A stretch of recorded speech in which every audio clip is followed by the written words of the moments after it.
اس بے شرم بے حیا کو جو نبی پاک کے گھرانے کے بارے میں بکے، اسے امام سعودی عرب میں مسجد نبی میں درس دینے والا جس نے تقریر سننی ہو میرے پاس ہے، وہ کہتا ہے یزید تو بڑا اچھا آدمی تھا، اس نے تو بڑی خدمت کی، تو میں نے اسے کہا رشتہ داری کر لیا یزید کے ساتھ، قریب ہو جا۔ شرم نہیں آتی؟ آج بھی نبی پاک کا دل دکھاتے ہو، حیا نہیں آتی، خیال نہیں آتا؟ اور لوگ گھر میں بیٹھ کے باتیں کرتے ہیں، کہتے ہیں جی جو بیت اللہ میں ہو وہ بھی برا ہو سکتا ہے۔ بیت اللہ میں تو 360 بت بھی تھے، وہ اچھے تھے۔ مدینے میں تو 360 منافق بھی رہے، پوری سورہ منافقون نازل ہوئی، وہ اچھے تھے۔ عجیب تماشا بنا دیا لوگوں نے مذہب کا۔ کہتا ہے یزید نے تو بڑی خدمت، تو عبید اللہ ابن زیاد نے قتل کیا۔ بے شرمو، اگر عبید اللہ ابن زیاد نے بھی قتل کیا تھا تو حکومت کس کی تھی؟ تو پھر یزید نے عبید اللہ ابن زیاد کو سزا کیوں نہیں دی؟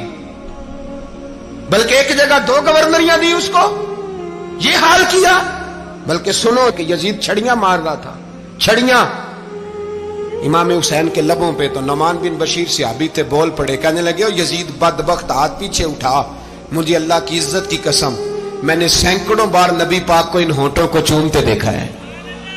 حضرت جناب زینب عورتوں کے مجمع میں پیچھے ہو کے بیٹھی ہیں۔ یزید کے پاس جب پہنچا لشکر تو یزید کہنے لگا دیکھو اللہ نے مجھے عزت دی اور میرے مخالفوں کا کیا حال ہوا۔ تو بی بی زینب بول پڑی، اتنے صدمے سہے پر آواز توانا ہے، جاندار ہے، جاندار۔ ہمارا کسی بندے سے جائیداد کا رٹا نہیں، ہم تو چاہتے ہیں امت اکٹھی ہو جائے، لیکن جو بندہ نبی پاک کی ماں کو دوزخی کہے، حضور کے باپ کو جہنمی کہے، یزید کو امیر المومنین کہے، اس کے ساتھ اتفاق رائے کر لیا جائے، یہ مذہب ہماری سمجھ میں نہیں آتا، بالکل نہیں آتا، قطعاً نہیں ہماری سمجھ میں آتا۔ کیسے اتحاد کر لیا جائے؟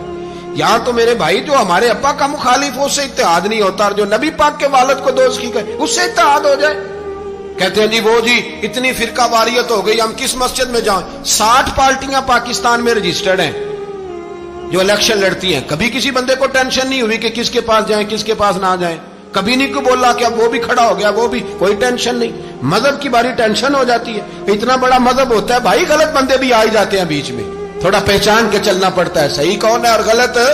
اور یہی تو ہمیں امام حسین نے بتایا ہے کہ مذہب کے اندر ہی تم نے شناخت کرنی ہے کہ بندہ ٹھیک کون ہے اور بندہ غلط۔ یہی تو کربلا ہے، یہی تو امام حسین نے بتایا، کفر اسلام نہیں، حق اور باطل۔ تو سمجھیے گا حضرت سیدہ زینب نے جب سنا نا کہ یہ کہہ رہا ہے کہ مجھے اللہ نے عزت دی، تو جناب زینب بولی، نعمان بن بشیر کہتے ہیں بی بی بولی، اتنے صدمے ہیں پر جناب زینب بولی اللہ اکبر، اس انداز میں بولی کہ پہلے قرآن مجید کی آیت پڑھی، کہنے لگی وَتُعِزُّ مَن تَشَاءُ وَتُذِلُّ مَن تَشَاءُ بِيَدِكَ الْخَيْرُ إِنَّكَ عَلَىٰ كُلِّ شَيْءٍ قَدِيرٌ۔ اور پھر کہنے لگی یزید تو بکتا ہے، کہتا ہے کہ تو عزت والا ہو گیا، یہ تیری حکومت ہے، 4 دن گزرنے دے، تجھ پہ کوئی لعنت بھی نہیں برسائے گا، اور میرے بھائی کا قیامت تک ممبروں میں اور خطبوں میں ذکر ہوا کرے گا، وقت گزرنے دے۔ جب جناب بی بی زینب بول رہی تھی تو حضور کے ایک نابینا صحابی پاس بیٹھے تھے، جناب نعمان بن بشیر کا ہاتھ ہلایا، ہلا کے کہنے لگے کیا علی آ گئے؟ تو علی کی آواز لگتی ہے، جبریل امی بول رہے ہوں جیسے، حکمت کے گوہر رول رہے ہوں جیسے، دربار دمشق میں بی بی زینب کا خطاب، منبر پہ علی بول رہے ہوں جیسے۔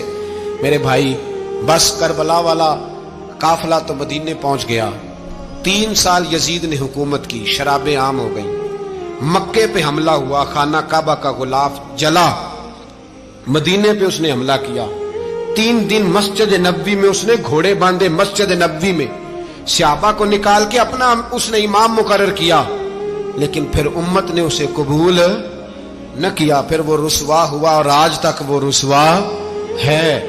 لیکن امام حسین کا نام کل بھی زندہ تھا اور آج بھی۔ درس یہ ہے، پیغام یہ ہے، پیغام یہ ہے، یاد رکھو موت تیزی سے آ رہی ہے، ہمارے ساتھ والے دائیں بائیں والے سب چلے گئے، اسی طرح نمبر لگے گا، ایک دن اعلان ہوگا۔ ضمیر کے قیدی بن کے زندگی نہ گزارو، بالکل نہ گزارو، یہ تھوڑی سی زندگی ہے، دنیا سجن المومن۔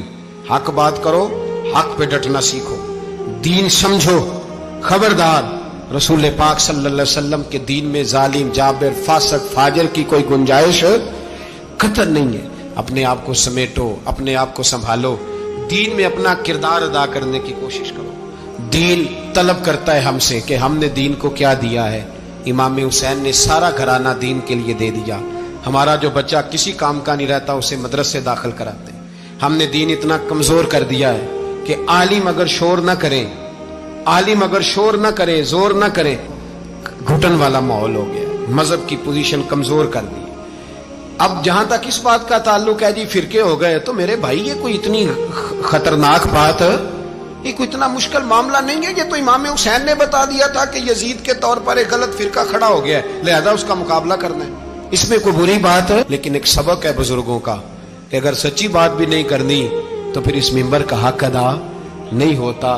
جو سچ بولے وہ حسینی ہے، جو ظالم کے سامنے کھڑا ہو جائے وہ حسینی ہے. جو مصلحت کوش ہو، جو کہے ٹائم نہیں، گراؤنڈ ریالٹی نہیں، حالات نہیں، طبیعت نہیں، موقع نہیں، تو ابھی امام حسین کے پیغام کو نہیں سمجھا.